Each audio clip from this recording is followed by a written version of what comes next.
Salut tout le monde et bienvenue. Aujourd'hui, on va décortiquer un mot qu'on entend un peu partout mais qui peut paraître un peu abstrait, le portail web. Qu'est-ce que c'est au juste? Eh bien, vous allez voir, l'idée de base est super simple, mais elle est surtout hyper pratique pour nous simplifier la vie numérique. Allez, c'est parti! Alors, ça vous parle, cette situation? On a une appli pour les messages, un autre site pour les papiers administratifs, encore un autre pour le boulot ou pour les cours. Bref, nos infos sont complètement éparpillées. On passe notre temps à jongler entre des dizaines d'onglets, à chercher nos mots de passe. C'est un vrai chaos numérique, pas vrai? Eh bien, c'est justement là que le portail entre en jeu. La solution à ce bazar, c'est quoi?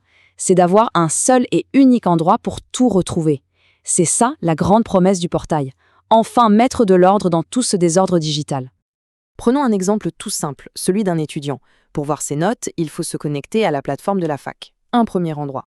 Ensuite, pour un formulaire administratif, disons pour renouveler sa carte d'identité, hop, il faut aller sur un autre site, celui du gouvernement. Un deuxième endroit. Et puis, pour les messages du prof ou les devoirs à rendre, c'est encore une autre application, un autre espace de travail, un troisième endroit. Vous voyez où je veux en venir. Et c'est là que la magie du portail opère. Imaginez-le comme un super aimant. Il va attirer toutes ces informations éparpillées pour les rassembler au même endroit, de façon super claire et organisée. Résultat, fini de courir partout pour trouver ce qu'on cherche. Alors voilà, si on veut être un peu plus formel, la définition c'est ça, une passerelle centralisée. Le mot super important ici, c'est passerelle. Pensez vraiment à une grande porte d'entrée. Sauf que cette porte, elle ne donne pas sur une seule pièce, mais sur tout un tas de services et d'infos qui à la base n'ont rien à voir les uns avec les autres. Bon, là on pourrait se dire, ok, mais c'est quoi la différence avec un site web normal en fait? Et c'est une super bonne question parce que la différence est vraiment fondamentale pour tout comprendre. La grande différence, c'est vraiment l'objectif. Un site web, c'est un peu comme un mégaphone. Il crie la même info à tout le monde de façon anonyme. Le portail, lui, c'est tout le contraire. C'est plutôt un assistant personnel. Il sait qui on est parce qu'on s'est connecté et il va nous montrer un contenu qui est fait sur mesure pour nous en allant piocher des infos à droite à gauche. D'accord, mais concrètement, comment ça fonctionne ce truc? On va jeter un œil en coulisses, mais promis sans se noyer dans la technique. Juste pour comprendre les grandes étapes. Alors, tout commence par l'authentification. En gros, on se connecte avec un identifiant et un mot de passe.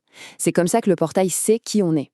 Une fois que c'est fait, lui, en arrière-plan, il va se connecter à tous les autres systèmes. Ensuite, il va agréger les données, c'est-à-dire qu'il les rassemble toutes. Et enfin, quatrième étape, il nous présente tout ça sur une seule page bien propre. Simple, non? Le petit secret de fabrication derrière tout ça, ça s'appelle les API. Alors, pas de panique, pour faire simple, une API, c'est juste un genre de messager. C'est ce qui permet à des logiciels qui ne parlent pas la même langue de discuter entre eux et de s'échanger des infos en toute sécurité. C'est grâce à ces fameuses API que le portail peut aller chercher nos notes ici, nos messages là et nos formulaires ailleurs. Et tout ça, pour quoi faire? Quel est le but de toute cette mécanique? Eh bien, on en arrive au cœur du sujet, au bénéfice ultime, la simplification. Tout est fait pour nous rendre la vie plus simple. Oui, le mot-clé ici, c'est fédérateur. Le portail, son job, c'est de rassembler des choses qui, d'habitude, vivent dans des mondes séparés. Un bon exemple, c'est dans une entreprise, il peut faire le pont entre l'intranet, qui est réservé aux employés, et l'extranet, qui est pour les partenaires externes. Le but, c'est que tout le monde ait une expérience fluide et unifiée.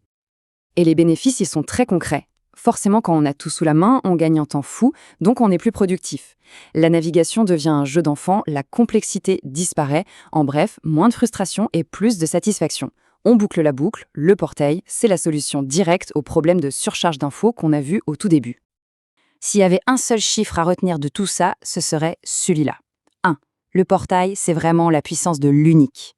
Un seul mot de passe, une seule adresse, une seule interface pour tout contrôler. C'est là sa vraie valeur ajoutée. Alors pour finir, je vous laisse avec cette question. Dans notre monde numérique qui devient de plus en plus fragmenté, avec des applis qui sortent tous les jours, la question c'est et si tout était enfin unifié? C'est exactement la promesse du portail. Une idée toute simple, mais qui est peut-être plus pertinente que jamais.